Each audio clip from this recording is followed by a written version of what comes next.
வணக்கம் நண்பர்களே, நான் உங்க ஷெஃப் ஹயான். நம்ம இன்னைக்கு பண்ண போறது கேரளால ரொம்ப ஃபேமஸான ஒரு மலபார் டிஷ். இதோட பேரே உங்களுக்கு ரொம்ப டிஃபரெண்டா இருக்கும். உன்னக்காயா. நம்ம இது சமைக்க போறது கேரளால ரெண்டு ஃபேமஸ் பொருட்களாக. ஒன்று தேங்காய், அப்புறமா கேரளா வாழைப்பழம். இது மலபார் சைடில் தான் ரொம்ப ஃபேமஸ் ஆனது.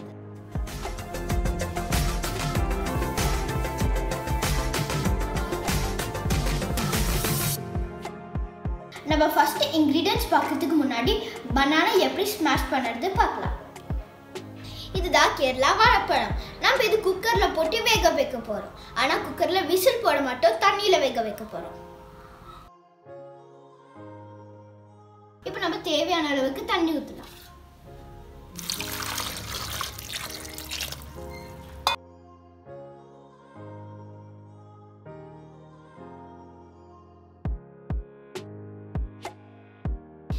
நான் சொல்ல மறந்துட்டேன், நீங்கள் வாழைப்பழம் எப்பவுமே எடுக்கும்போது கழுவிட்டு தான் எடுக்கணும். நான் ஆல்ரெடி கழுகி வச்சுருந்தேன், நான் உங்களுக்கு சொல்ல மறந்துட்டேன், சாரி.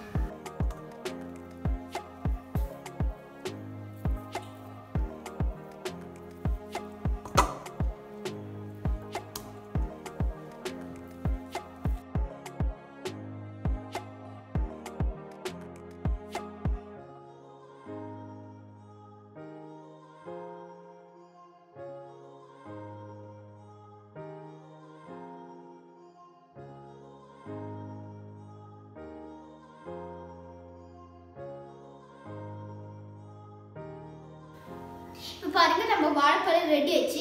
இந்த மாதிரி திக்காக தான் வரணும். நான் இது கல்லால் உடச்சதுக்கு அப்புறம் நான் மிக்சியில் ஒரு வாட்டி சுற்றி எடுத்துருக்கேன். நான் ஏன் மிக்சியில் போட்டேன்னா, நான் இது கல்லால் உடச்சதுக்கு அப்புறம் இதில் சின்ன சின்ன பீசஸ் இருந்தது. அது ஈக்குவலாக உடையிறதுக்கு தான் நான் மிக்சியில் ஒரு வாட்டி போட்டு அடிச்சிருக்கேன். நீங்கள் மிக்சியில் ஜாஸ்தி போட்டிங்கன்னா இது ரொம்ப லூஸ் ஆகிடும், அப்புறமா உங்களுக்கு ஷேப் பண்ண முடியாது. அதனால ஒரு சுற்றில் நிறுத்திடணும். இப்போ நமக்கு இதுக்கு தேவையான பொருட்கள் என்னென்னு பார்க்கலாமா? ஏற்கனவே ஸ்மாஷ் பண்ணி வச்ச பனானா, கேஷ்யூ, ஏலாச்சி பவுடர், சர்க்கரை, தேங்காய், ஆல் ஃபார் ஃப்ரை. அப்போ நம்ம இது எப்படி சமைக்கிறதுன்னு பார்க்கலாமா?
ஸ்பெஷல் உன்னக்காய ரெடி ஆயிருக்கு. நமக்கு இது கட் பண்ணி பார்க்கலாம். ரொம்ப சாஃப்டா இருக்கு பாத்தீங்களா?